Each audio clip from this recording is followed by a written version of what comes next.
അല്ലാഹു തആല വല്ലവനിലും വല്ല ഖൈറും ഉദ്ദേശിക്കുന്നുണ്ടെങ്കിൽ യുഫഖിഹുഹു ഫിദ്ദീൻ, അള്ളാഹു അവനെ ദീനിൽ ഒരു പണ്ഡിതനാക്കി മാറ്റും. ഒരു ഡോക്ടറാക്കുന്നോ അതിന് വലിയ മുതലാളിയാക്കുന്നോ എന്നൊന്നുമല്ല പറഞ്ഞത്. മതത്തിൻ്റെ ആലിം, അള്ളാഹുവിൻ്റെ ദീനിലുള്ളൊരു ആലിമാക്കി മാറ്റും.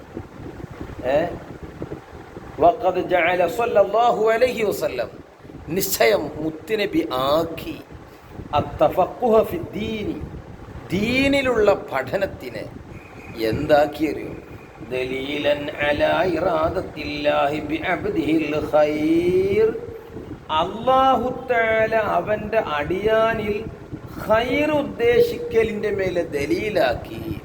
അപ്പം അല്ലാഹു തആല അവൻ്റെ അടിയാന് ഖൈർ, അവൻ്റെ അടിമക്ക് അഥവാ ഞമ്മക്ക് അള്ളാഹു ഖൈർ ഉദ്ദേശിച്ചിട്ടുണ്ട് എന്ന് തെളിവെന്താ?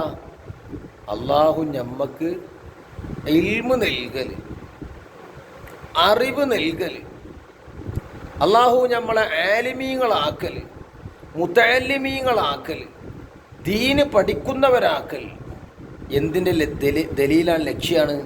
നമ്മളിൽ അള്ളാഹു ഖൈർ ഉദ്ദേശിച്ചിട്ടുണ്ട്.